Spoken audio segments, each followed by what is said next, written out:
O tema desta manhã é o novo mundo pós 11 de setembro e pós-coronavírus. Quando o ser humano experimenta essas grandes crises, ele percebe, como eu disse a princípio, que a vida é frágil, que as nossas estruturas são frágeis, e muitas coisas que pareciam demorar tanto tempo, de repente, são catalisadas, são aceleradas por esses grandes eventos. E eu, 10 anos atrás, apresentei uma palestra sobre o 11 de setembro, quando fazia 10 anos que havia acontecido lá o atentado às Torres Gêmeas, e já havia percebido, sim, que algumas coisas tinham mudado nas engrenagens do planeta, do mundo, no aspecto político, econômico, social. Só que com o coronavírus, aquilo que tinha começado lá quase como um ensaio, foi amplificado tremendamente. Só que antes de a gente começar aqui a comentar algumas informações a respeito disso, desses dois eventos, eu quero ler com você, recordar, porque eu creio que você conhece bem o texto, Apocalipse 13, não vamos ler todo o capítulo, veremos aqui primeiramente os versos 1 a 7, depois 11, 12 e 15 a 17. E eu gostaria que você atentasse para alguns detalhes que estão aqui contidos neste capítulo. Primeiro, há duas bestas, uma emerge das águas, outra da terra. Segundo, há uma adoração imposta por essas bestas aí mancomunadas, associadas. Terceiro, há um decreto, são dois decretos na verdade, um decreto de morte, mas antes dele um decreto que impõe uma marca, um dia espúrio de adoração. Na verdade, o centro, o foco desse capítulo, como do Apocalipse, da Bíblia em si, é a adoração. Adoramos a quem? A Deus ou ao usurpador, o dragão, Satanás, a antiga serpente, que tem seus testas de ferro, seus instrumentos por meio dos quais ele atua. A grande questão, no grande conflito, é a adoração. A quem adoramos? E o capítulo 13 fala muito disso. Depois que eu apresentar alguns fatos, em seguida aqui a leitura, eu voltarei ao Apocalipse para a gente fechar então essa nossa reflexão. Se você tem a sua Bíblia aí em casa, facilmente, por favor, leia com a gente, abra a sua Bíblia em Apocalipse 13, para que nós possamos aqui então refletir nesse capítulo tão crucial para o nosso tempo. Diz assim o texto, versos 1 ao 7. Vi emergir do mar. Você sabe que Apocalipse 17:15 responde o que é mar, As chaves interpretativas das profecias estão na própria Bíblia. Mar são povos, multidões, nações e línguas. Vi emergir do mar uma besta que tinha 10 chifres e 7 cabeças. E sobre os chifres 10 diademas. E sobre as cabeças 9 nomes de blasfêmia.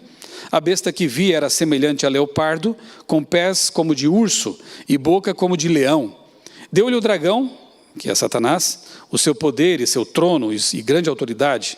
Então vi uma de suas cabeças como golpeada de morte, mas essa ferida mortal foi curada. Eu não vou ter tempo de entrar em detalhes aqui, espero que você realmente aproveite o tempo aí de confinamento para estudar a Bíblia, as profecias, o Apocalipse, aquela série que eu indiquei, eu trabalho um pouco sobre isso aqui também. Há muitos elementos simbólicos aqui detalhados e não dá tempo de a gente abordar todos eles. Toda a terra se maravilhou quando a besta foi curada, a ferida foi curada, seguindo a besta. E adoraram o dragão, porque deu a sua autoridade à besta. Também adoraram a besta, dizendo, quem é semelhante à besta? Quem pode pelejar contra ela?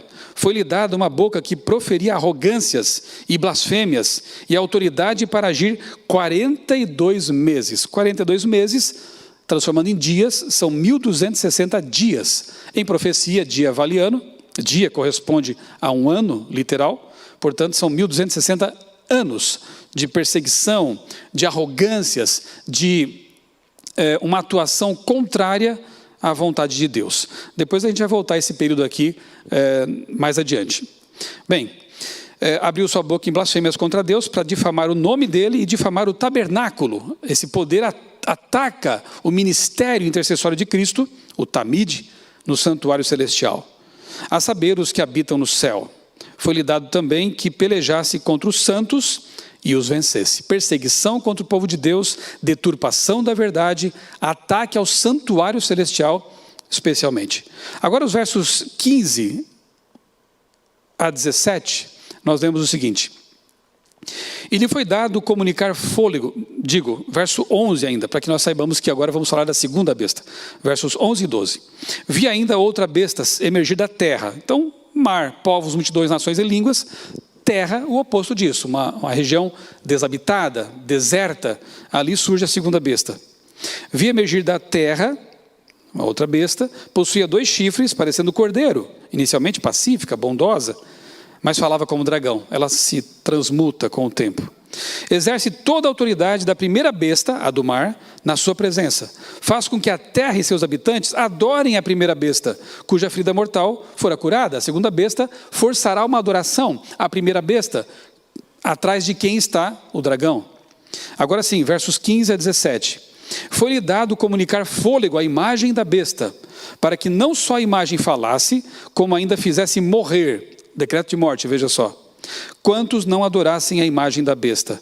A todos, os pequenos e grandes, ricos e pobres, os livres e escravos, faz com que lhes seja dada certa marca sobre a mão direita ou sobre a fronte, para que ninguém possa comprar ou vender, senão aquele que tem a marca, o nome da besta ou o número do seu nome. Você percebe então que haverá 2 decretos restritivos.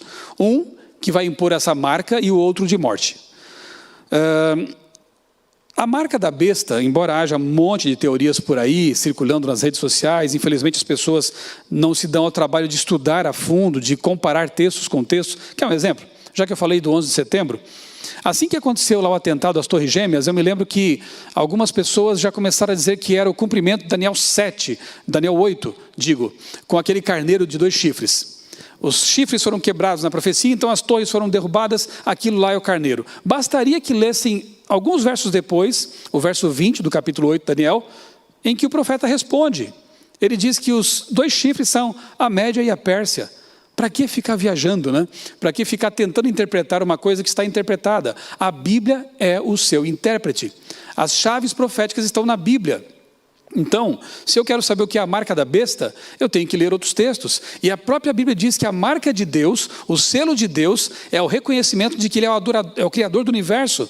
E o sábado, o 7º dia da semana, que antecede o pecado, porque está lá em Gênesis 1, ele se constitui nesse selo de reconhecimento que Deus é o Criador. Por que guardamos o sábado? Porque nós reconhecemos que Deus fez os céus, a terra, o mar e as fontes das águas. Então, se a marca de Deus, se o selo de Deus é esse mandamento, que não é mais importante que os outros, mas ele nos torna conscientes de que Deus é o Criador, a marca da besta é o oposto disso. Tem que ser algo parecido, mas diferente.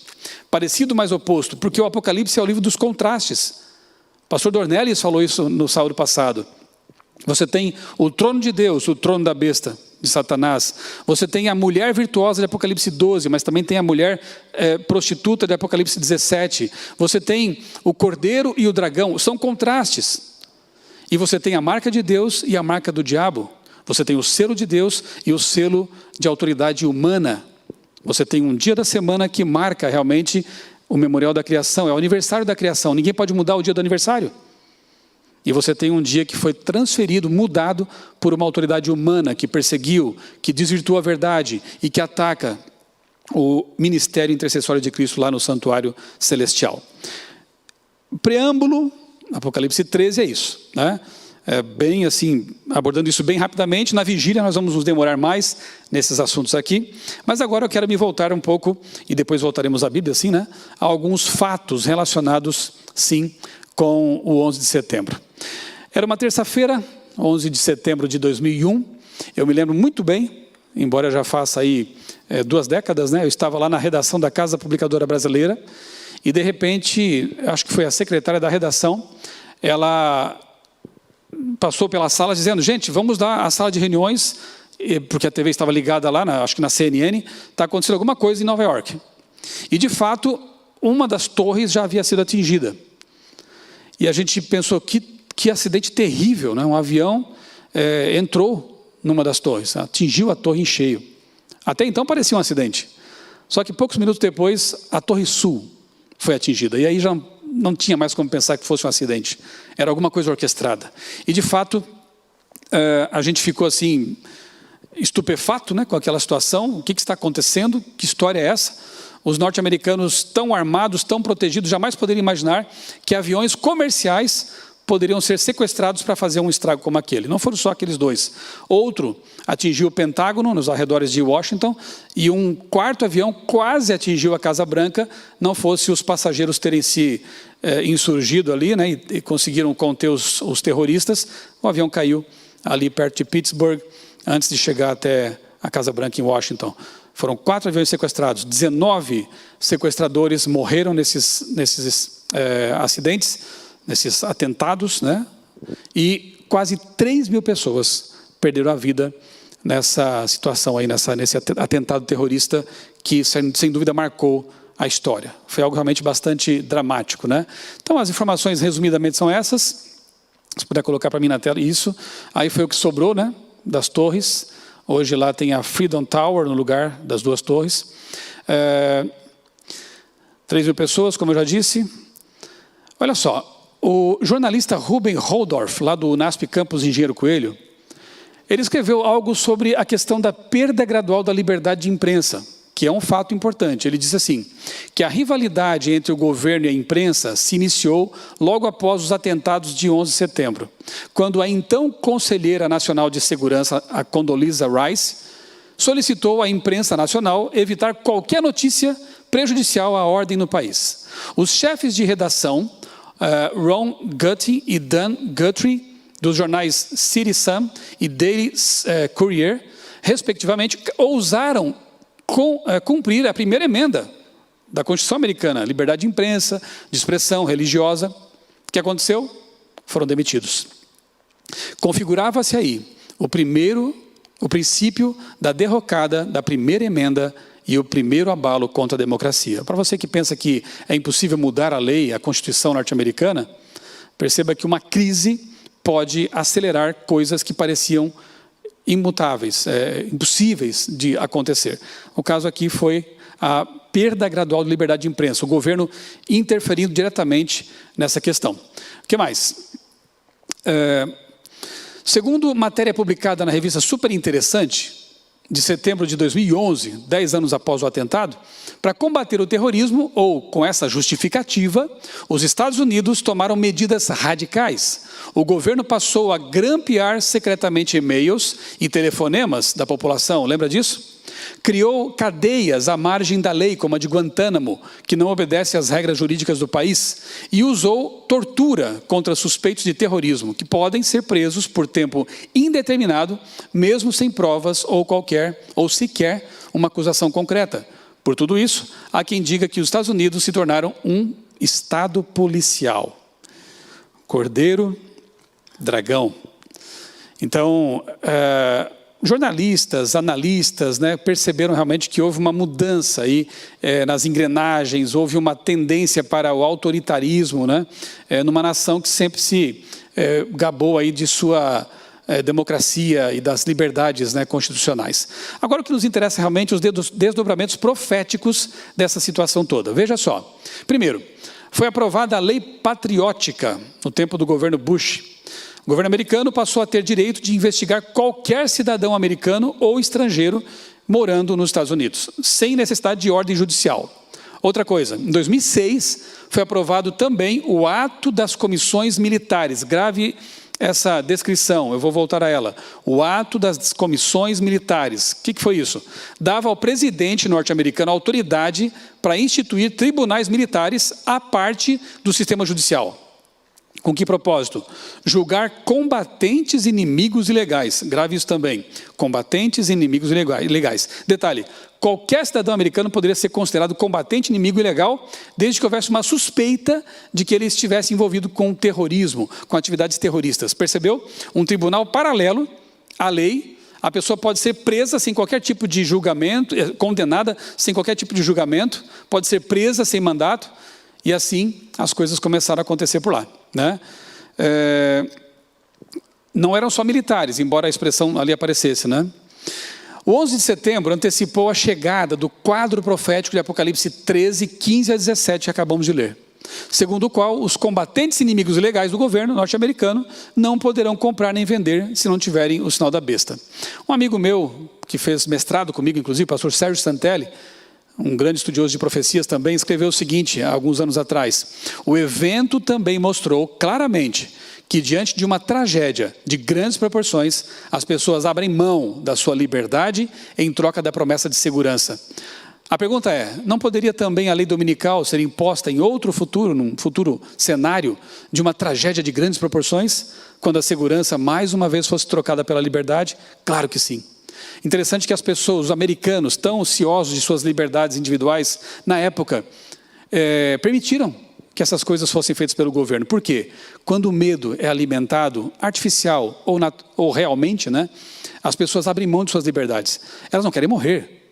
Então, se uma situação catastrófica for realmente sendo real ou não, enfim, não vamos discutir esse ponto, ela for devidamente alimentada pela mídia, né, isso se chama engenharia social, as pessoas cheias de medo abrem mão de suas liberdades.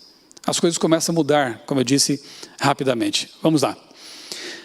A teologia dos terroristas é um ponto interessante também de a gente analisar isso aqui, a ideologia dos terroristas, né? Porque, embora a gente repudie veementemente as atitudes deles, o que eles têm feito, né? Levado pessoas à morte, assassinado e tudo mais, quando analisamos a teologia, as ideologias desses aderentes, esses que adotam essa visão terrorista, né? A gente percebe algumas coisas. Primeiro, existe aversão ao materialismo e ao secularismo da cultura ocidental. Segundo, condenação da sensualidade e da imoralidade. Terceiro, sentimento contrário ao Vaticano e aos Estados Unidos. Quarto, temor de uma possível união entre esses dois poderes, ou seja, igreja e Estado.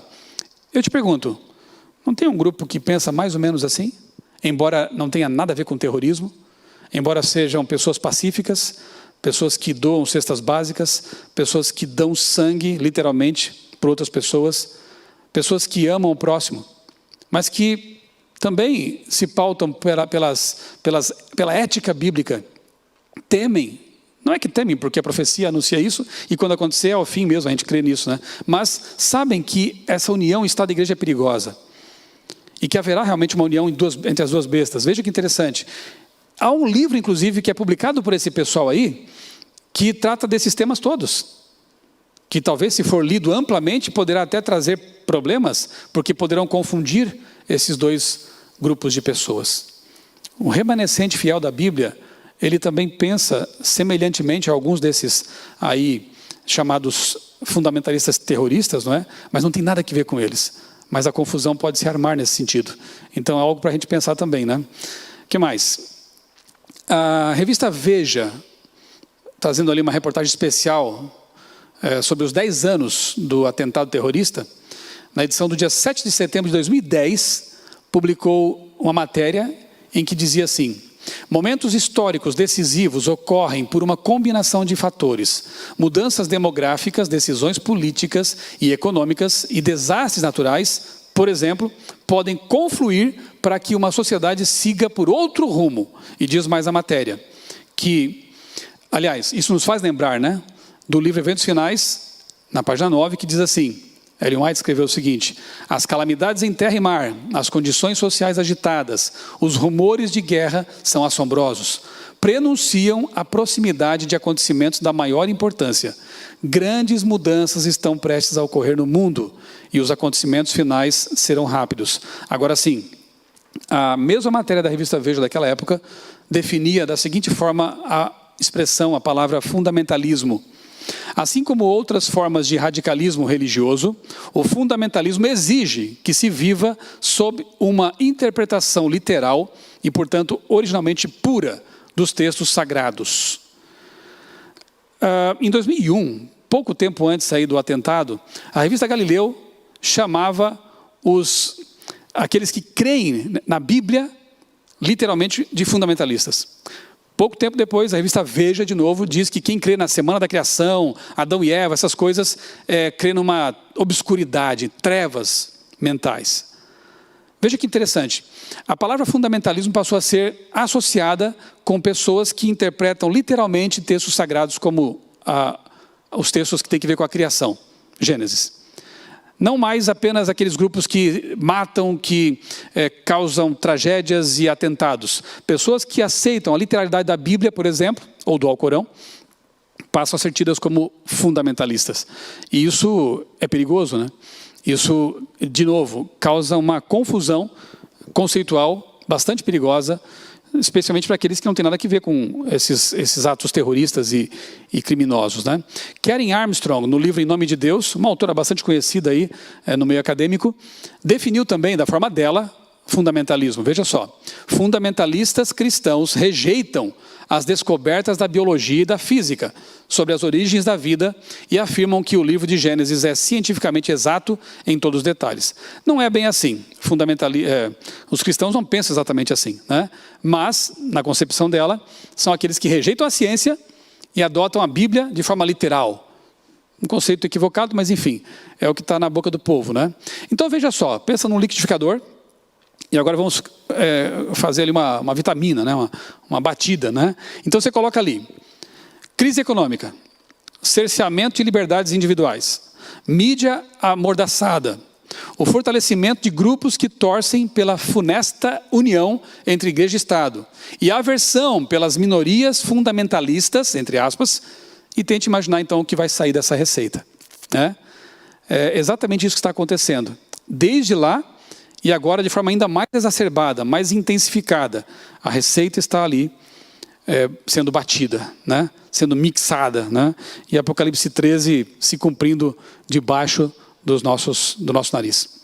Grande Conflito, página 592, Ellen White escreveu, eu recomendo esse livro, viu? O Grande Conflito. Os que honram o sábado bíblico serão denunciados como inimigos da lei e da ordem. Lembra? Combatentes inimigos legais? Inimigos da lei e da ordem, como que a derribar as restrições morais da sociedade, causando anarquia e corrupção e atraindo o juízo de Deus sobre a terra. Pessoas que não têm nada a ver com os juízos que estão acontecendo, pessoas que não têm nada a ver com as tragédias, mas serão culpadas, porque são pessoas não gratas, são fundamentalistas, não se unem com os demais para promover a paz e assim por diante. Fundamentalismo, que expressão perigosa. Eu quero que você assista comigo agora um pequeno vídeo, uma reportagem que foi exibida alguns anos atrás na BBC de Londres. Talvez você já tenha visto isso, mas é bom a gente relembrar nesse contexto. Um pastor adventista foi convidado a participar de um programa de TV, um programa de auditório, bastante conhecido e uma boa audiência lá em Londres, na Inglaterra. E em certo momento ele vai defender algo que é bíblico, nem é o sábado. Não tem nada a ver com coisas que são mais assim, polêmicas, né? Parece que até o assunto seria bem aceito, porque aparentemente todo mundo espera por isso, mas não. Por defender a Bíblia, ele foi taxado de fundamentalista por um outro religioso, um clérigo. Assista e tire suas conclusões. Pense, se fosse você nesse momento, o que você faria? Pastor, from the Seventh-day Adventists, do you believe that the end is coming? Not necessarily this year, but you believe it is coming. What will happen? Yeah, I believe the end is coming. What will happen is, according to the biblical record, Christ will descend from heaven with his angels, and he's coming to take those who have accepted him and been saved by his grace. Can I just, will this literally happen? It will literally happen. The sky will... There'll be the sound of the trumpet. There'll be the voice of the archangel. There'll be the appearance of Christ, literally, with his angels. Yeah. He's coming to take those who've accepted him and believe in him and rescue them from this earth. He's going to bring in justice and righteousness. Will the sky part? The sky is going to open. According to the biblical record, the sky is going to open. He's going to descend with his angels, and he's coming to take those who have been saved by his grace. Pretty mean-spirited Christ. Well, no, hang on. Listen, wait a minute. Wait a minute. You're not going to be laughing soon, I'll tell you that. Listen. It says this is all in the Bible, isn't it? It's in Revelations and Thessalonians, and it's in Revelation, John. It's in Thessalonians. Yeah. It's in the book of John. Yeah. What happens then? What happens during there's a thousand year period? What happens then? Yeah, there's a period of 1,000 years, and the 1,000 years begins at the coming of Christ.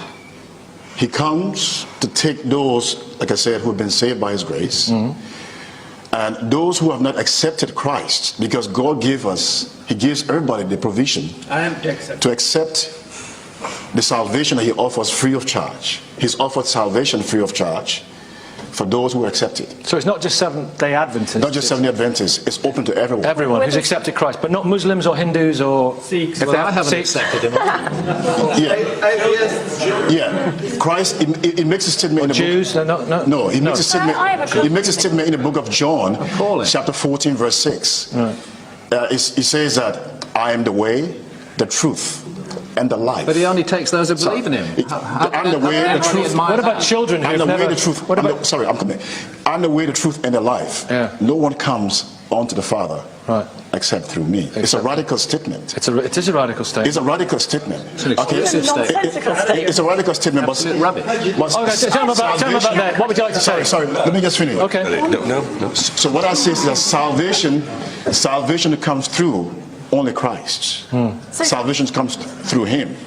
Okay, but until you accept it, we've got a vision. We've got a vision, if that's the right word, of what's going to happen, and it's in the Bible. It's in the Bible. It's fundamentalism we're talking about, and fundamentalism produces problems in all major world religions, and it produces problems in Christianity. And You're cherry-picking, this is a Stephen. fundamentalist interpretation of Scripture, which actually misunderstands a very poetic piece of writing in the book of Revelation.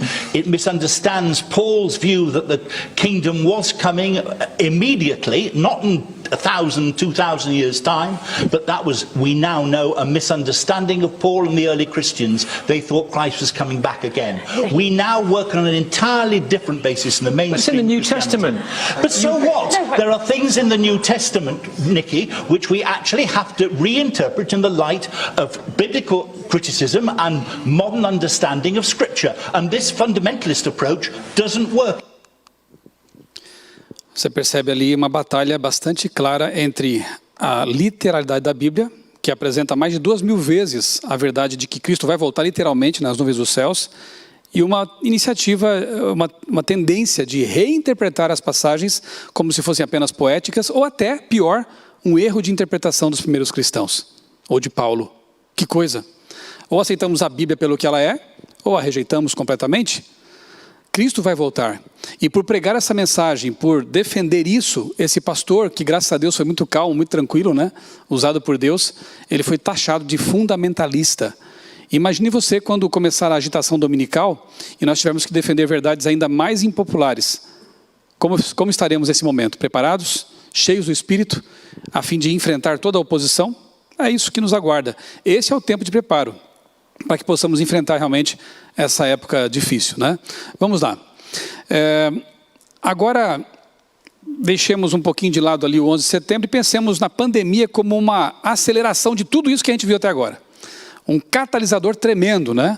E um ensaio para o fim do mundo. Não é o fim ainda, mas é um ensaio bem interessante para a gente pensar e analisar. Agora eu vou apresentar para vocês rapidamente aqui algumas notícias. Por exemplo, The Times of Israel, um jornal lá de Israel, dizendo que o governo autorizou, sim, que se fizesse aí uma investigação em massa por meio de telefones celulares, o que aconteceu no Brasil também. Eu recebi no meu celular, aqui no estado de São Paulo, um aviso lá no começo da pandemia, né, de que estaríamos sendo, em outras palavras, vigiados, né?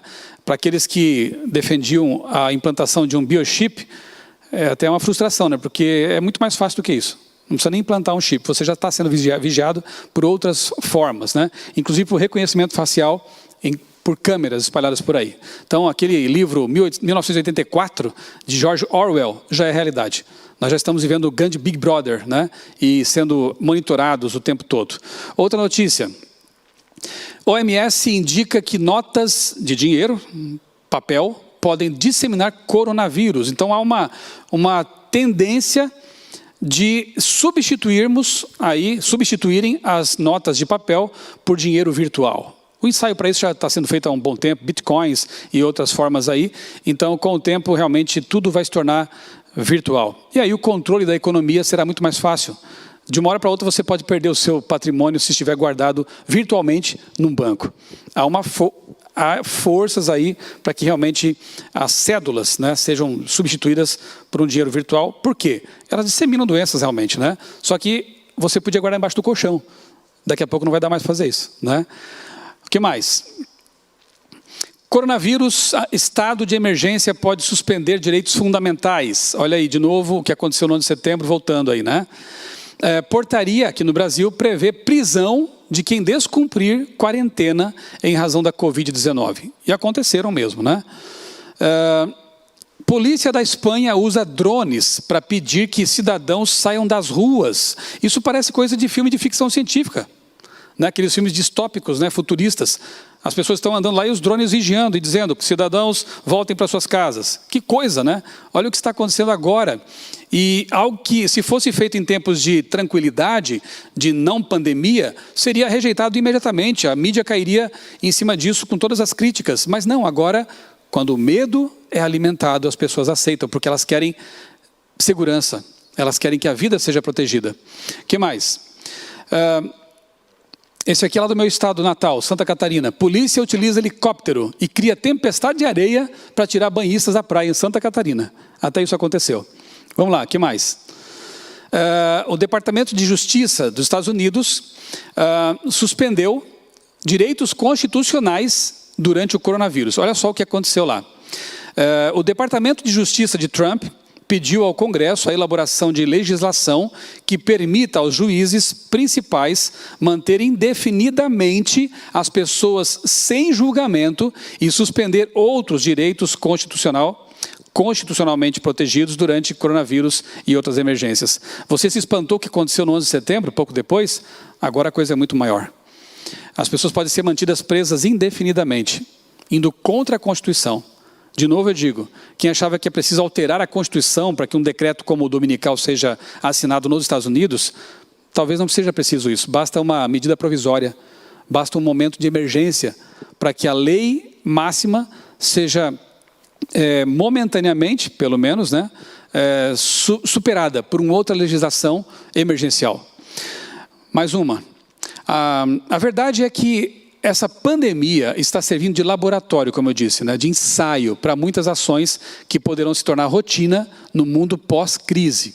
Em tempos assim, as liberdades individuais e mesmo a liberdade religiosa são seriamente ameaçadas. Veja, por um decreto, os templos foram todos fechados. Então é para pensar, né? Ambientalismo, a nova religião planetária, o que vem depois da pandemia? O que poderá ser acelerado agora, graças às evidências que foram observadas durante esse tempo de quarentena, de confinamento, de isolamento social? Vejamos. Covid-19. O mundo emite menos 1 milhão de toneladas de dióxido de carbono por dia. Olha que interessante. Os efeitos espetaculares do confinamento no planeta. Olha lá, uma enorme crise de saúde como o coronavírus foi necessária para forçar os humanos a parar os maus tratos ao planeta. Revista Exame. As emissões de dióxido de carbono, de nitrogênio, digo, na região de Wuhan, lá no epicentro da pandemia do coronavírus, caíram de 10% a 30% entre 1º de fevereiro e 25 de fevereiro de 2020, em comparação com dados do ano passado. Então, a qualidade do ar, não só na China, mas aqui em São Paulo também, foi perceptível, né? Fotos têm sido tiradas, mostrando as diferenças, né? De outros lugares também, a gente tem percebido isso, como, por exemplo, em Veneza. Aqueles canais que viviam ali com as águas turvas, pela poluição e tudo mais, olha como estão agora, limpos. Isso tudo está servindo de argumento para os que defendiam, né, o ecumenismo, o ecossocialismo, queira que você chamar como for, o ambientalismo. E está havendo um clamor, olha lá, para uma governança global, um governo mundial, para lidar com crises como o coronavírus e a crise climática. James Bolton, a crise clama por uma liderança global. Aquele anterior ali é um ex-primeiro-ministro da Inglaterra, do Reino Unido, clamando por um governo mundial. Aqui temos um camarada que teve um alto cargo no governo norte-americano defendendo a mesma ideia. E ele diz assim, o James Bolton, um economista que trabalhou 31 anos no FMI. A não ser que o governo dos Estados Unidos assuma a responsabilidade de coordenar uma resposta global, a recuperação de um choque econômico grande como aquele pelo qual passamos será, no melhor dos casos, caótica. O efeito deprimente dessa pandemia na economia e saúde mundial poderá, nesse caso, persistir por anos. Detalhe, 2 autoridades mundiais, tá? Aqui o ex-diretor do FMI está clamando para que Estados Unidos assumam protagonismo na recuperação do planeta. Besta número 1. Para que eles tomem a frente. E na Páscoa deste ano, como mostra a foto aí na tela, o Papa Francisco, numa cena surreal, na Praça de São Pedro, ali totalmente deserta, ele realizou ali uma celebração muito significativa para os católicos, em que ele concedeu perdão irrestrito para aqueles que estivessem realmente passando pela doença, né, do Covid-19. Então, perdão, me desculpem meus amigos, queridos amigos católicos, eu já fui um, mas o perdão somente Deus pode conceder, não é verdade? Seres humanos atribuírem a si essa prerrogativa é uma blasfêmia. Tomar o papel de Deus. Só Deus pode perdoar pecados. Por isso que Jesus quase foi apedrejado na Bíblia quando fez isso. Porque eles o viam como ser humano apenas. Mas como ele é Deus, ele podia fazer isso. Teus pecados estão perdoados. Só Deus pode fazer isso. Então nós vemos aqui nesse momento 2 figuras importantes, uma política e uma religiosa, assumindo um protagonismo no planeta. Assumindo uma liderança política e espiritual. Isso é muito interessante, à luz do que lemos aqui na Bíblia, né? O Papa disse naquela celebração: não ouvimos o grito dos pobres e do nosso planeta, gravemente enfermo, pobres e planeta. Avançamos, destemidos, pensando que continuaríamos sempre saudáveis no mundo doente. Agora nós, sentindo-nos em mar agitado, imploramos-te, acorda, Senhor. Planeta e pobres. Isso é muito interessante, porque para quem conhece um pouquinho da teologia da libertação, sabe que é uma teologia marxizada, né? Não vou entrar em detalhes também sobre isso, mas um marxismo cristianizado, em que os pobres, o proletário, eram o alvo das pregações, era o alvo dos esforços da igreja naquele momento.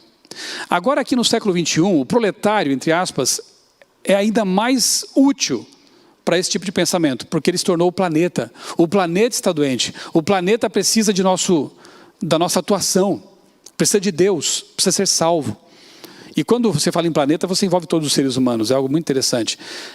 Olha só o que esse novo guru do século XXI, um israelense chamado Yuval Harari, que recentemente publicou um livro com um título muito sugestivo: Na batalha contra o coronavírus faltam líderes à humanidade.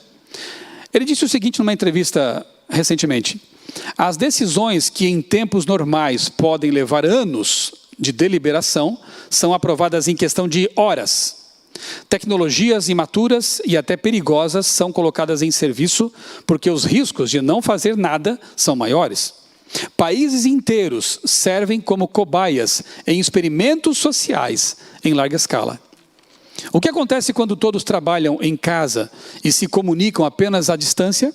O que acontece quando escolas e universidades inteiras ficam online? Em tempos normais, governos, empresas e conselhos educacionais nunca concordariam em realizar tais experimentos, mas estes não são tempos normais.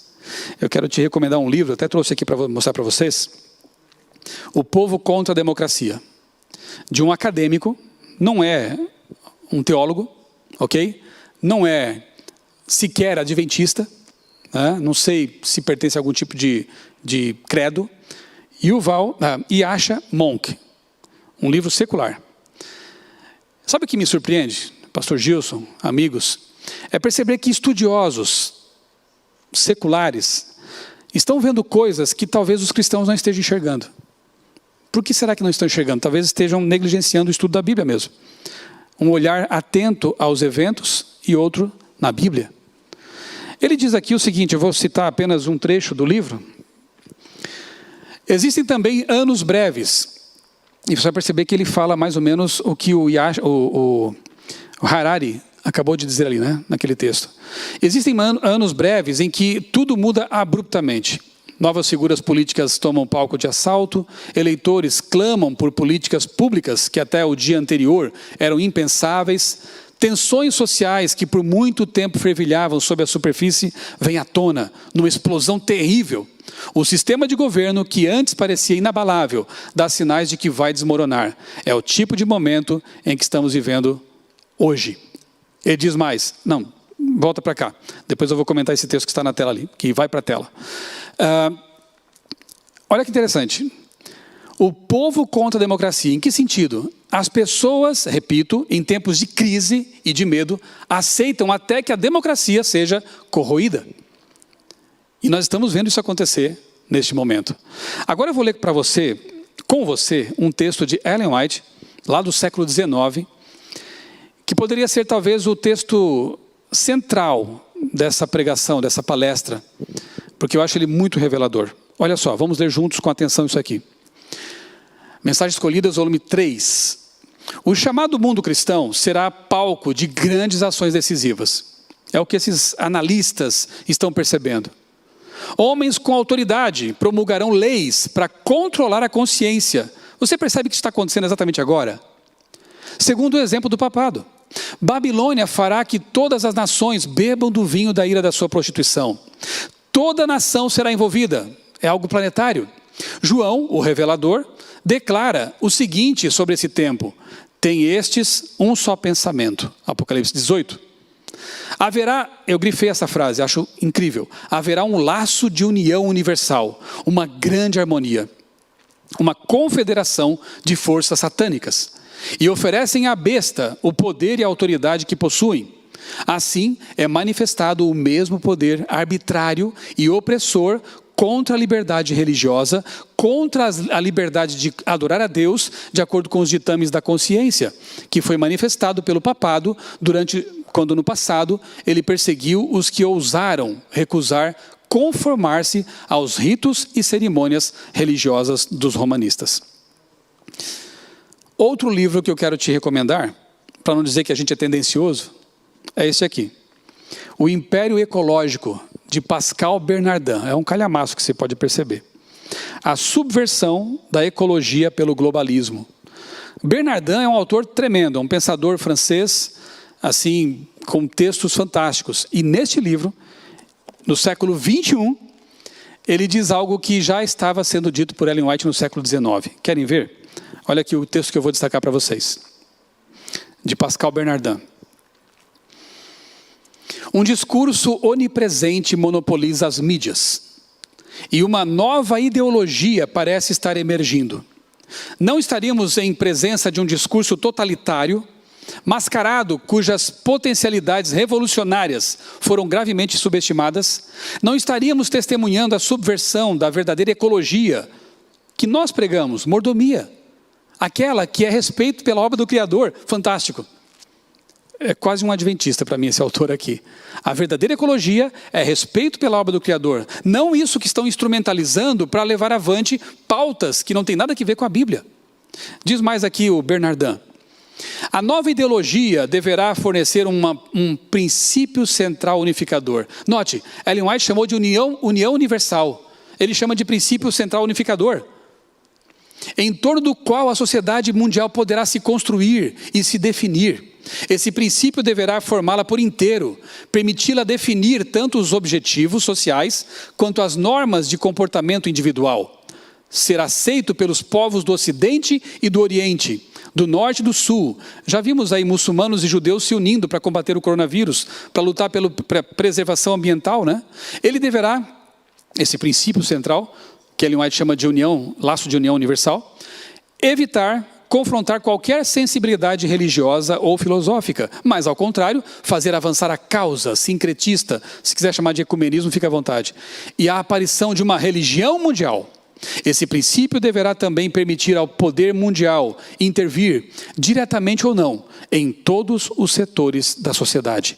Ele deverá permitir também a instauração de um governo mundial. Você percebe como há uma convergência aqui de ideias? Né? Emergências que possibilitam a adoção de leis restritivas, Mas as pessoas que estão envolvidas por esse tipo de restrição não percebem quase isso, porque elas creem que isso seja segurança, isso seja bom, um governo mundial que maravilha, uma religião mundial que maravilha. Mas quem ditará as regras?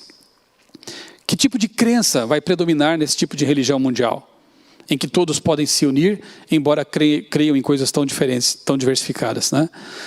Olha, em 2009, 11 anos atrás, eu era um dos editores da revista Adventista na época, e publiquei um pequeno texto com o título Aquecimento Global é a Nova Religião. E na época, alguns até acharam que estava sendo um pouco sensacionalista, né? 11 anos se passaram, e eis que ano passado, 10 anos se passaram, ano passado, eu vi num blog de política esse título. Ambientalismo é a nova religião. O tempo passa, e nada como um dia depois do outro, né? Sínodo da Amazônia consolida Papa Francisco como líder da defesa do ambiente, na defesa do ambiente. E eu vou deixar para você uma tarefa de casa. Quem sabe agora à tarde você pode assistir isso. No meu canal no YouTube, Michelson Borges, tem lá um vídeo que eu preparei sobre o Sínodo da Amazônia. O Sínodo da Amazônia. Bispos, cardeais e o Papa estiveram reunidos tratando desse assunto. Agora perdeu força porque a pandemia é muito mais grave, né, do que qualquer coisa que possamos imaginar. Mas na época realmente era um assunto que tinha dominado a mídia e a Igreja Católica teve lá a sua reunião. E eu estudei ponto por ponto do Instrumento Laboris, que é o documento que eles estudaram lá, para depois gerar um documento oficial publicado pelo Papa. É algo realmente assim bastante, quase assustador, né? Porque há uma teologia ali que não é bíblica, uma teologia indigenista, um ressurgimento da teologia da libertação, colocando a terra como proletário, como eu disse a vocês. Então eu quero te convidar a assistir a esse vídeo, porque eu não tenho tempo aqui de explorar muito mais esse assunto do ecumenismo, do ambientalismo, né, que está sendo utilizado de forma instrumentalizada. Então assista, por favor, esse vídeo e você vai ter uma ideia mais aproximada do que eu estou dizendo aqui em linhas gerais. A comunhão com a Mãe Terra ressuscitará depois da pandemia. Isso está publicado no site do Vaticano, Vatican News. A comunhão com a Mãe Terra, uma expressão pagã, não existe Mãe Terra, ela vai ser maior, ressuscitará depois da pandemia. Jornal lá do Canadá traz o título: Domingo deve ser de novo um dia de descanso. Interessante, não? E o prefeito de uma outra cidade do Canadá, Guelph, Ken Guthrie, no Twitter dele postou o seguinte, recentemente: apenas colocando isso para consideração.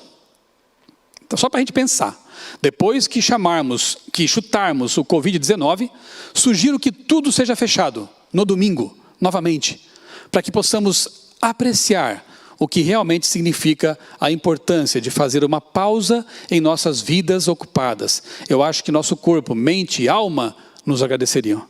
A ideia pegou, ela é simpática. E nós estaremos diante de uma situação ambivalente após a crise. Primeiro, temos que recuperar a economia, trabalhando duro. Segundo, percebemos que o planeta se recuperou quando os seres humanos deram uma pausa, fizeram uma pausa. E agora, o que fazer? É bom pausar, mas temos que trabalhar. Que tal pausar um dia só? E aí percebemos como o argumento será muito bom, muito fácil, muito tranquilo, com evidências concretas, porque as fotos estão aí, as reportagens, os dados, as estatísticas estão aí, mostraram que realmente podemos salvar a Terra se pararmos um dia, que pelo menos nos confinemos por um dia. Deixe o carro na garagem, vá para a igreja apenas, fique com a família, vá a um parque, baixo carbono, um dia de baixo carbono. A ideia é muito simpática e haverá argumentos fortes para isso. E aqueles que discordarem, não porque não concordam com preservação do meio ambiente, ou porque a família precisa de um dia para descansar, não é por isso, mas é porque o aniversário da criação é outro dia. É porque o dia de descanso é outro dia. Fundamentalistas, por que vocês insistem nisso? Serão pessoas não gratas. E aí, por um motivo injusto, serão execrados publicamente, como diz Ellen White no Grande Conflito, e finalmente perseguidos até.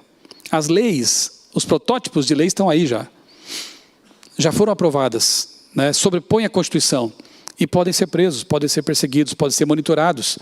O cenário você percebeu, está montado para tudo isso, né? Papa diz que o coronavírus, a pandemia de coronavírus, pode ser uma resposta da natureza à crise climática. É lógico que ele ia linkar as coisas. É lógico que haveria autoridades já dizendo, tem tudo a ver com as mudanças climáticas. Porque agora o argumento ganha muita força, né? Testemunhos Seletos, volume 2. O movimento dominical está agora preparando o caminho na sombra, por baixo dos panos. Seus dirigentes ocultam seu legítimo intento, e muitos dos que a ele aderem, aceitam, ignoram para onde leva a corrente. Muita gente sincera, honesta, está participando disso sem saber. Os intuitos professados são de índole branda e aparência cristã, mas sua fala há de revelar o espírito do dragão. Outro livro de um autor secular, dizendo a mesmíssima coisa, Roger Scruton, um grande pensador, filósofo, faleceu há poucos meses. Previsões alarmistas desse tipo são recorrentes na história, e há um bom motivo para isso. Alarmes transformam problemas em emergências, levando o andamento normal e diário da política a uma interrupção abrupta. Diante de uma emergência, preparamo-nos para obedecer, seguir líderes e nos proteger. As pessoas que cobiçam políticas centralizadoras, de cima para baixo, têm as emergências em alta conta. Não só pessoas, mas esses poderes também que lutam contra Deus. Tem muita coisa para a gente falar, tem muitos conteúdos. Deixa um pouco para a vigília, né, pastor? Eu quero só finalizar agora, voltando ao livro do Apocalipse. E eu preciso ler com você aqui algumas coisas rapidamente. Apocalipse 13 é terrível. Apocalipse 13 é uma revelação de perseguição, de morte, de oposição a Deus. Mas graças a Deus, Apocalipse 13 é ladeado por 12 e 14. Que óbvio. Sim, mas aqui o 12 fala de vitória. E o 14 fala de vitória. Então no capítulo 12, a gente encontra, eu não vou ler aqui porque o tempo já se foi, mas a gente encontra aqui no capítulo 12, descritas 4 batalhas. Os textos estão na tela, se puder colocar um pouquinho ali para as pessoas anotarem e depois conferirem, né? Apocalipse 12, de 1 a 6 e 13 a 17. De 1 a 6, a gente vê aqui a descrição do grande conflito. Depois, no 7 em diante, ele faz um flashback, volta a descrever que um dragão, um poder terrível, que é Satanás, na verdade, ele foi expulso do céu.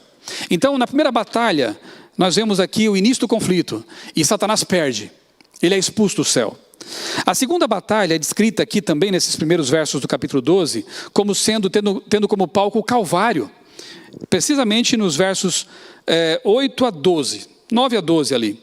No Calvário, Satanás perde de novo, Jesus sai vitorioso, Jesus derrota as forças do mal, Jesus nos perdoa, nos redime, e depois ressuscita, selando a derrota de Satanás. Depois, dos versos 13 ao 16, nós vemos outra batalha, agora Satanás utilizando um poder humano, uma igreja, para perseguir o povo de Deus, que é justamente aquele período de 42 meses, ou um tempo, 2 tempos e metade de um tempo, ou ainda 1260 dias, que são anos.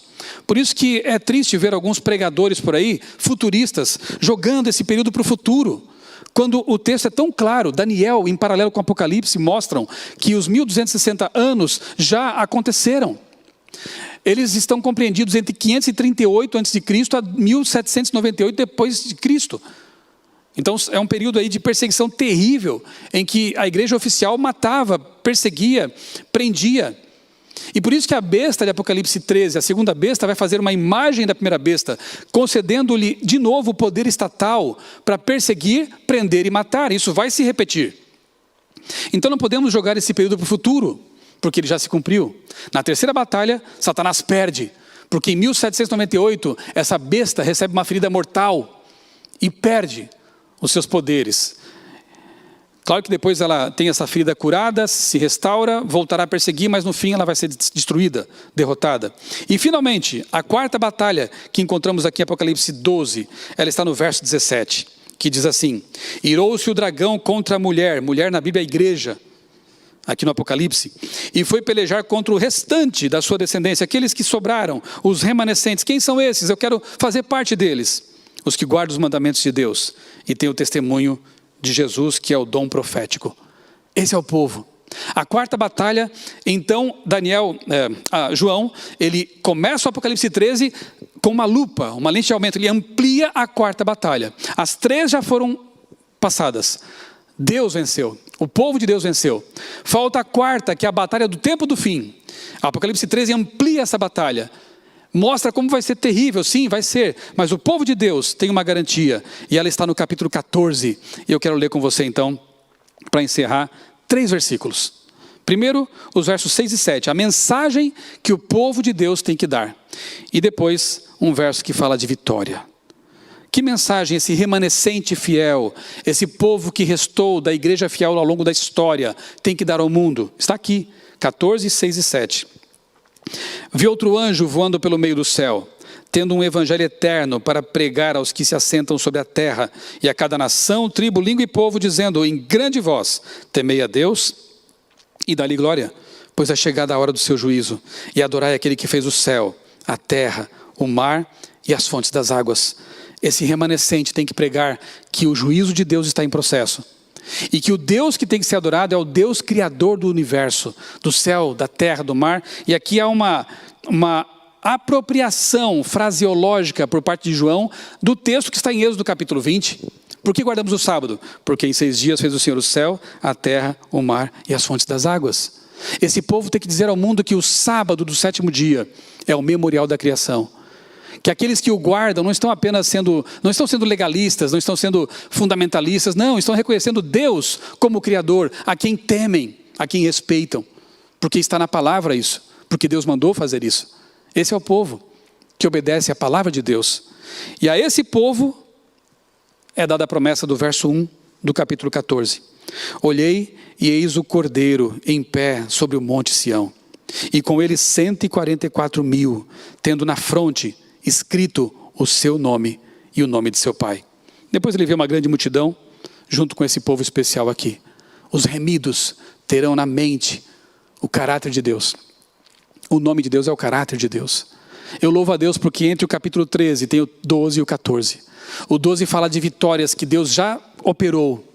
O 12 fala que Deus é vencedor e o povo que o segue vence com ele. E o 14 fala que nós estaremos de pé um dia diante do trono de Deus, vitoriosos para sempre.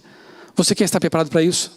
Você quer estar pronto para esse grande dia, para vencer as bestas, vencer Satanás e ser vitorioso com Jesus? Eu quero encerrar com um texto de Ellen White, em que ela fala das 3 coisas que temos que fazer para estar prontos para o fim. Ela diz: o presente dever de todo verdadeiro filho de Deus é, primeiro, aguardar pacientemente. Não desanime, não desista, falta pouco. Segundo, vigiar atentamente, um olho na Bíblia o tempo todo e observando os sinais também que nos rodeiam. Não deixe para esses autores apenas perceber coisas que nós tínhamos que estar percebendo. E 3, trabalhar fielmente até a vinda do Senhor, para que estejamos preparados para esse solene evento. Para estar preparados, temos que esperar com paciência, aguardar, vigiar atentamente e trabalhar fielmente. Dê estudos bíblicos. Mande uma mensagem, pregue em tempo e fora de tempo. Agora é o momento. As pessoas estão abertas para ouvir o Evangelho. Essa série A Profecia que eu estou apresentando no meu canal nasceu porque uma professora universitária me procurou e me perguntou: você tem alguma série sobre profecias para ateus, para agnósticos? Eu perguntei: mas por quê? Uma série bíblica? Sim, porque professores colegas meus estão me procurando e perguntando: o que está acontecendo com o mundo? Você tem algum material que a gente possa estudar? Aí nasceu a série. Vídeos curtos com abordagem para ateus, agnósticos, porque Deus está gritando com o seu megafone.